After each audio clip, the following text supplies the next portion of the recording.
back here in Bossick with Iron Sun Valley. And if you want to know why I'm standing next to a human butterfly called April, it's because we're at the 15th annual Bug Zoo Festival at the Sawtooth Botanical Garden. This is one of the most popular events of the year for children. It attracts 1,500 kids a year who come here on school field trips to learn about insects like Madagascar hissing cockroaches, millipedes, centipedes, tarantulas, scorpions, blah, blah, blah, and bearded dragons. They get to pet snakes, they get to hold tortoises. You know, what can be more fun for a kid? Let's go check it out.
Jillian Simcoe. She's a Wood River High School sophomore, and she's been helping out with the Bug Zoo Festival for 4 years.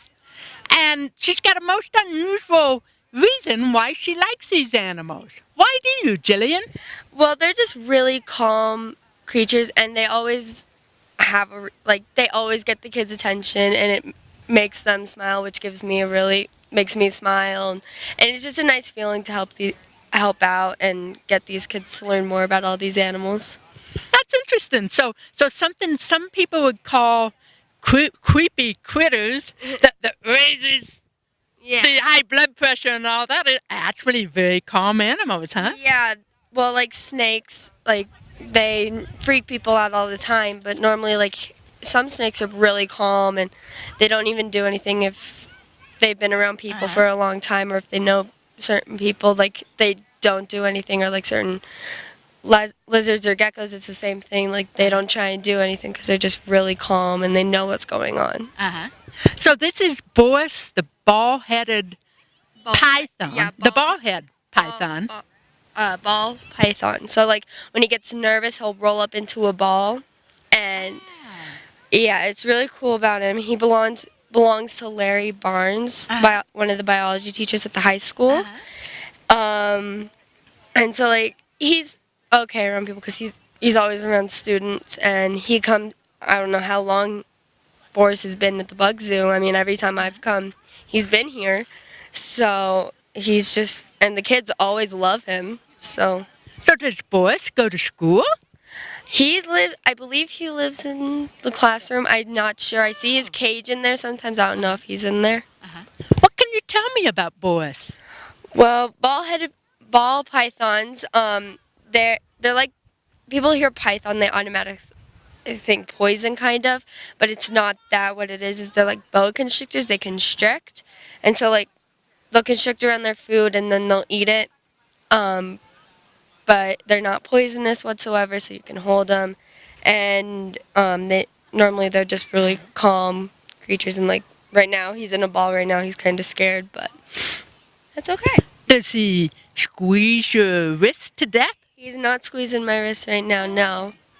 What does he feel like? Oh! Yeah. Everyone's not slimy like you would think. No, everyone's been saying he's really soft. Yeah. How would you describe how he feels?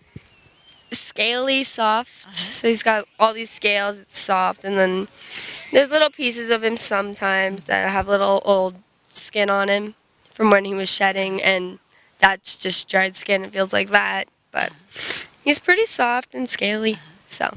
And where do you normally find these snakes? I'm not sure about that. This. I honestly don't know. Okay. Well, thanks for joining us, Jillian, and thank you, Boris. This is Kim Chaplin. She's the AmeriCorps educational assistant at the Sawtooth Botanical Garden, and she has a bearded dragon named Aries. So, Kim, why do they call this guy a dragon? Does he breathe fire? Does not breathe fire. I think because of his spiky spines, that's the idea. And the bearded part, when he's excited, either threatened or mating, the neck will enlarge and become darker, sometimes black. So there's the beard. Have you ever seen him actually do that, or is he just very at home here? He's very at home, calm, and happy, and hasn't been interested in mating, I don't think, either. So, no beard. So what can you tell me about him? Well, these animals are popular pets around the world, but they are from Australia. They're endemic to Australia, only found in the wild in Australia. There are about 6 or 7 different types of bearded dragons, and this one is the most docile and popular as a pet. Wow, I gotta touch his spine. Ooh, they don't spike me at all. Yeah, And in fact, they bend in. yeah, a little soft. They look very dragony and spiky, but they're sort of soft. Let's see. Kinda scaly, like he needs Dr. Pimple Popper or something like that. What do you think about that, Aries? This is Adam Kind. He's a sophomore at Sage School. Been helping out with the bug zoo for 3 years now. And Adam, what do you have here? This is a Madagascar hissing cockroach. It's a cool looking bug. Yeah. What can you tell me about it? Does he come from Madagascar? Yes, they do. They do come from Madagascar, and they are usually found like in leaves and under brush and stuff. So, yeah. And do they actually hiss? They do hiss when they feel something bigger is going to grab them. That's their defense mechanism. Oh. Can you hiss like one of them would? Tell us how it hisses? Well, it's like a very I don't know how they do it. It's special because it's like a very windy whistle. So it's more like So it's like a whistle. kinda, yeah. Copy. Okay. Anything else that is particularly interesting about these bugs? They have 2 holes in the back of one of their folds that they have on their back, and that's where they release air to make the hissing sound. Ah, okay. He's quite an active little guy. Yeah. I don't think he likes the wind very much. So what do they eat? I mean, he must consume a lot of energy. Do you feed him M&Ms or what? Anything. They usually eat so right now we have cockroach gel, which they eat, and then they can eat apples, they eat decaying animals, they can eat dying leaves and stuff. So yeah, Okay, they can eat a cool. lot. We have a number of impressive bugs here that you don't normally find when you're hiking the trails around Sun Valley. Among them, the Madagascar hissing cockroach, which hisses when it's startled. We have a millipede with, 100 legs?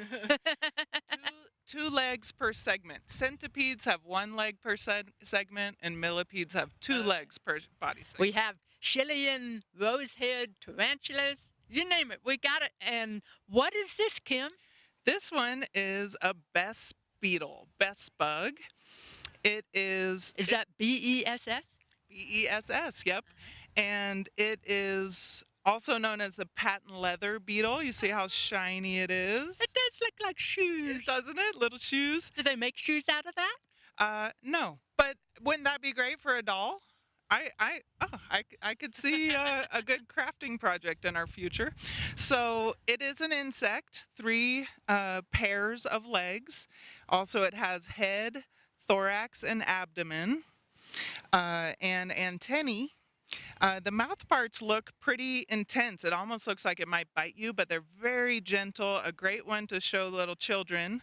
I They like can, the pincher like claws. yes, and they use those to eat wood.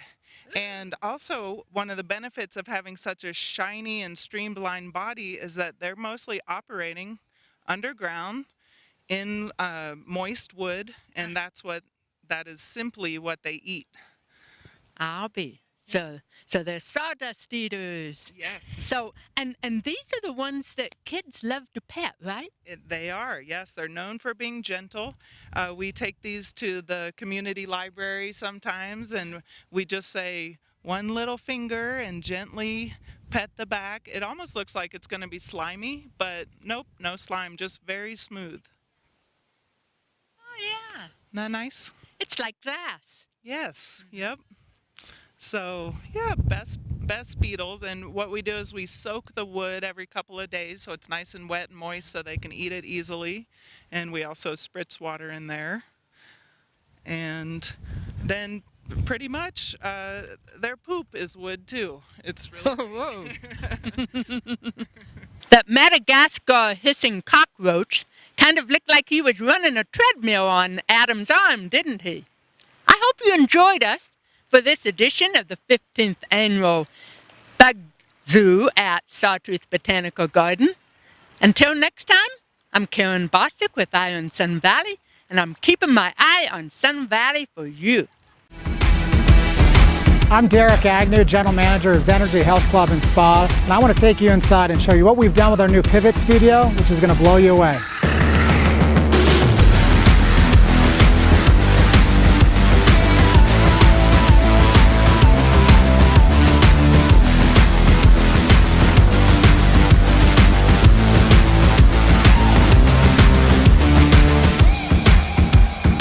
The therapists tell me that Pivot really is the game changer. It fills that final gap that we were missing at Zenergy, things they could not do in our main gym. The recent addition of the Pivot Studio has meant wonders to me as a physical therapist. I can now take care of the most vulnerable post-operative patient, but I can include programming that challenges the most elite athlete.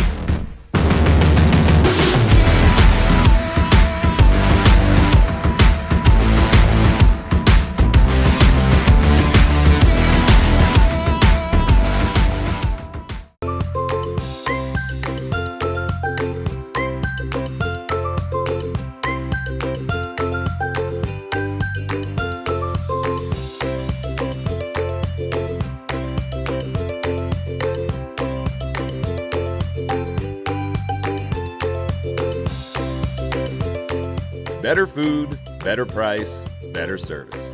Atkinson's Market, supporting local farmers since 1956. I moved out to Idaho 4 years ago, so I met a lot of people and I really, really like it here. In New York, I was always sort of introverted. When I came out here, that no longer was me. I became extroverted because the people here are so friendly and warm. You know, if you don't have something like that that brings you into other people's lives, it takes a long time to get to know people.